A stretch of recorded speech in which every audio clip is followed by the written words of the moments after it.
Langston Hughes by Dylan Noe and Martin Wynn. Born in Joplin, Missouri, James Langston Hughes, the great-grandson of Charles Henry Langston, brother of John Mercer Langston, the first black American to be elected to public office. Langston Hughes attended Central High School in Cleveland, Ohio, where he began writing poetry in the 8th grade. Langston Hughes' father would discourage him from pursuing writing as a career, in favor of something more practical. Langston's tuition fees to Columbia University were paid on the grounds that he study engineering. After a while, Langston Hughes dropped out of the degree course, but continued to write poetry. His first published poem, The Negro Speaks of Rivers, published by the Alfred A. Knopf Publishing House, was also one of his most famous and warmly received publications, appearing in the Brownies book. Later, his poems, short plays, essays, and short stories would appear in the NAACP publication, Crisis Magazine, also in Opportunity Magazine, as well as others. Langston Hughes loved to sit in clubs and just listen to blues and jazz while writing poetry. Soon, a new rhythm emerged in his writing, as evidenced by his collection of poems, The Weary Blues. Langston Hughes said, "I tried to write poems like the songs they sang on 7th Street. These songs had the pulse beat of the people who keep on going." Returning to live in Harlem in 1924, during a period often referred to as the Harlem Renaissance, his work was frequently published and he wrote prolifically. Moving to Washington, D.C. in 1925, his time spent in blues and jazz clubs increased even further. That same year, one of Hughes's most acclaimed essays appeared in The Nation in 1926, entitled The Negro Artist and the Racial Mountain. It spoke of black writers and poets who would surrender racial pride in the name of a false integration, where a talented black writer who would prefer to be considered a poet, not a black poet, which to Hughes meant he subconsciously wanted to write like a white poet. Hughes argued, no great poet has ever been afraid of being himself. While working as a busboy in a hotel in Washington, D.C., Langston Hughes put 3 of his own poems beside the plate of Michelle Lindsay in the dining room. The next day, newspapers around the country reported that Lindsay had discovered an African-American busboy poet. A scholarship to Lincoln University in Pennsylvania followed, and before Hughes received his degree in 1929, his first 2 books had been published.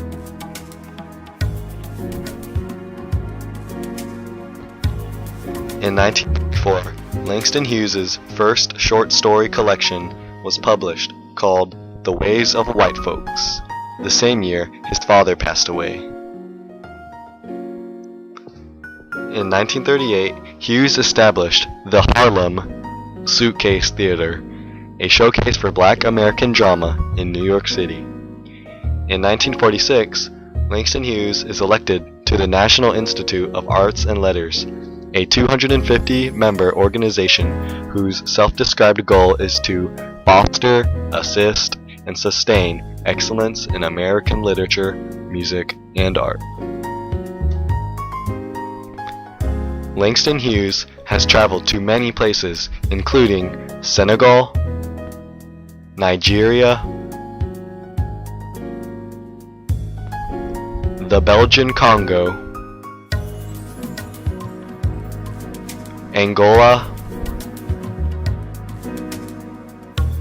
Spain, as well as many other places. In 1951, the poetry collection Montage of a Dream Deferred is published. It contains the famous poem Harlem, which begins, "What happens to a dream deferred?" In 1952, Langston Hughes published the short story collection Laughing to Keep from Crying. In 1954, Langston Hughes' book Simple Takes a Wife is published, written from the point of view of his comic character Jesse B. Simple, a Harlem resident who appears in many of Hughes' columns.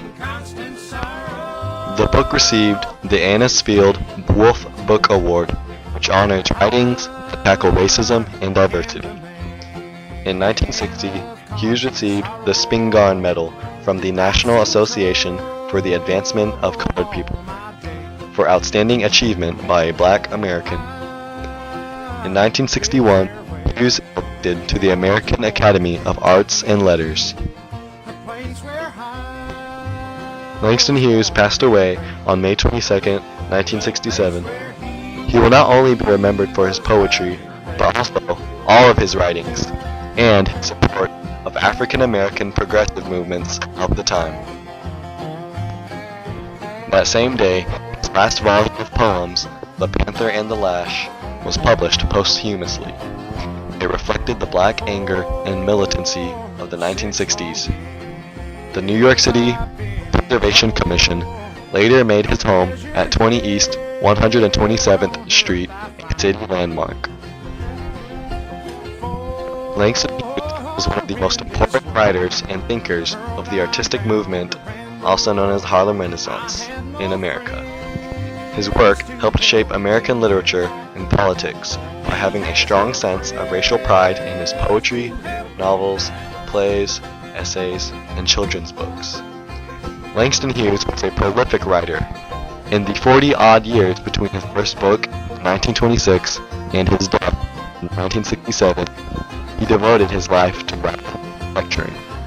He wrote 16 books of poems, 2 novels, 3 collections of short stories, 4 volumes of editorial and documentary fiction, 20 plays, children's poetry, musicals, operas, 3 autobiographies, a dozen radio and television scripts, and dozens of magazine articles.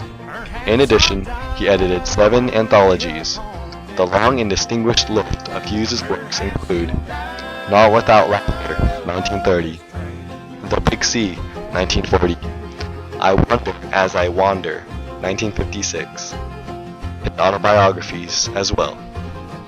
His collections of poetry include The Weary Blues, 1926, The Negro Mother and Other Dramatic Recitations, 1951, The Dream Keeper, 1932, Shakespeare in Harlem, 1942, Fields of Wonder, 1947, One Way Ticket, 1947, First Book of Jazz, 1955, Tambourines to Glory, 1958, and Selected Poems, 1959.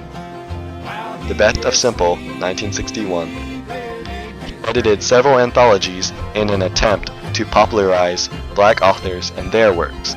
Some of these are In African Treasury, 1960, Poems from Black Africa, 1963, New Negro Poets, USA, 1964, and The Best Short Stories by Negro Writers, 1967.